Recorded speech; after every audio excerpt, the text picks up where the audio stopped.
So we want to make this the last session of this series as we've been discussing some of the problems with relationships and kind of recap and close it. And we've talked about a lot of things. We've talked about the importance of having conversations, of connecting with each other, of being able to work out conflicts, of building friendship as a solid part of the partnership, all those kinds of things. Values. Yeah, the net of it all is that the relationship has to be the kind of thing that gives you energy, doesn't suck your energy away. You know, for the relationship to be sustained, it has to be a life-giving relationship and a life-sustaining relationship, not a life-draining relationship. And so there was a guy named Stephen Gaskins who wrote some books back in the mid-70s that I read, and he uses an analogy, and actually since that time several people have taken this further and written books about it, but he used a metaphor of a bucket, and he said, you know, your bucket is sort of represents your motivation, it represents your sort of your life energy and how you feel about life, and when your bucket is full, everything is great. When your bucket is empty, things are not so great. Yeah. And people who are depressed because they have an empty bucket. How do they get an empty bucket? They've got holes in the bucket. That's how it happens. I mean, because first of all, there's all kinds of things from life that will come and fill your bucket. And sometimes we block these things from actually coming into our lives. We actually keep our bucket from getting full. But even in spite of ourselves, the bucket gets full. But the problem is if you've got holes in your bucket, it doesn't actually fill up. It just kind of goes through and out the holes. And some people are like a leaky bucket. They don't know how to sustain the joy in their life. They don't know how to build anything in their life. They live from day to day, paycheck to paycheck. Chaos and problem reigns in their life, and nothing seems to go well. And there's other people that just seem to be able to sustain life, feel good about what they're doing every day. They're building something, they're creating. It's creating more energy, more joy. All these kinds of things are happening as a result of their life. And so what Stephen Gaskin talked about is being very aware of when there's leakage going on. What kinds of things are sucking the water out of my bucket? And what kinds of things are bringing the water into my bucket? Because without awareness, you become a victim. With awareness, you can start making choices in your life to not do the things that will drain your bucket.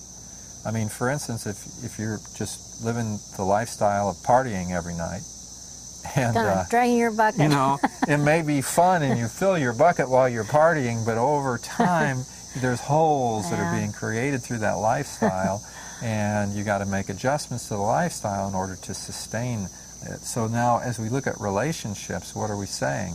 We're saying that relationships can drain your bucket. And in essence, every individual has a bucket, and then a couple together has their sort of joint bucket. And we have to look at all three of these buckets. We have to make sure that I want to do things to fill your bucket. And that's the things that you're saying, the little things during the day, the connecting, the talking, all these kinds of things that we do. There's the ways that I can fill your bucket and you fill my bucket, and at the same time we're filling our joint bucket. Yeah. And we've got to look at the ways of doing that. And then we've also got to realize that there's things that we do that drain the bucket. But see, I'm not a mind reader. So there may be things I'm doing that are draining your bucket. If you don't tell me, I'm going to keep doing it. Now, how do you tell me? Well, you can use the process, goals, roles, and procedures, to get my attention. Say, I want to talk to you about this. And if we've established this and we do this often, I know what you're talking about, because we do it with the little things. What you're essentially saying is, something is happening, it's draining my bucket, and I need to talk to you about it. The way we're going to talk about it is I'm going to tell you what it is, And then I want to spend some time talking about goals, because it certainly is my goal to keep the bucket full, okay? And so we're going to talk specifically about it from the goal standpoint. Then we're going to talk about roles, because maybe, from your point of view, I'm the one that's draining the bucket through some behavior, through some action, something I'm doing. So we're going to talk about roles and how we interact, and then hopefully come up with some procedure so that if I'll agree and you'll agree to follow it, we won't be inadvertently draining each other's buckets and draining the bucket of our relationship. It could be a simple thing like we just don't talk. And I would really like to establish, some time where through the week we could sit down together and just talk about important things in our relationship, because the fact that we don't talk is draining our bucket. It's draining my bucket. It's a need. It could be anything. But overall, when we talk about why don't relationships work, it's because the bucket gets drained and there's too many behaviors that are bucket draining behaviors and not enough behaviors that are bucket filling behaviors, and not enough maintenance work going on to repair the holes. Yeah. Well, when we go on a car trip, every now and then, we have to go on a little car trip, and it may be 5-6 hour drive. And to me, it's a very bucket-filling adventure, because our lives are very busy, and like everybody else, we're running here and running there and just trying to keep up with life, and all the errands and maintenance. Maintenance is huge. And so when we take that car trip, we're like stuck in the car together. There we are in the car for 5 hours. Yeah. And I really enjoy those trips when we take them, because we talk and we share, and we don't even put a CD in the player. We don't even have to do that to fill the void. We just talk. We have a really good time talking. And there's times when we just sit for maybe a half hour, 45 minutes, and just driving, and don't say a whole lot. But that's okay too. It's just that we're together. We're really together. Nobody's in front of a computer. Nobody's whatever doing this. Listen, I'm as guilty as you are with that. So I'm on the computer a lot too. But I'm saying that is nurturing. It's very, very nurturing to spend that time together. It's very valuable. I love those very special bucket filling times. That's just one example of what you're talking about. I think it's so valuable. Right. And something else we talked about earlier on in this series was, we have to recognize that we have childhood pain that we're still carrying around with us. It can be anything from neglect, whatever, abandonment issues, who knows what it is.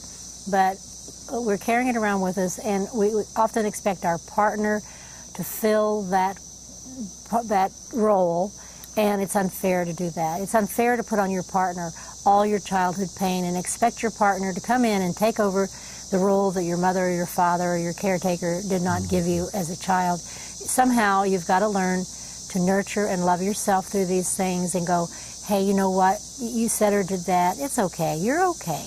You need to tell yourself that you're okay. Love yourself. Love that little child in yourself.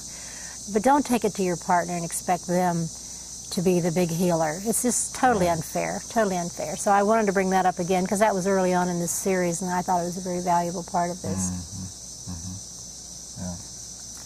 Well, all of those things are ways that we can keep the bucket filled, maintain the bucket and patch the holes, and not drain the buckets of either our marriage or each other. And if we can look at it that way and have conversations about it, that is, about the relationship and how we can make it better, and enjoy those times and spend time, really investing in a better relationship, then it will get better. And you're investing in a friendship, as you said earlier, too. You're investing in a friendship. Yeah. If you spend all your time doing other things and get distracted and have too many things going on in your life, and then it creates a lot of conflict, and we just lose the essence of what the relationship is until finally there is no relationship and all we can do is dissolve it. Yeah. So anyway, we hope that some of these comments are helpful. Things that can be helpful. Somebody out there.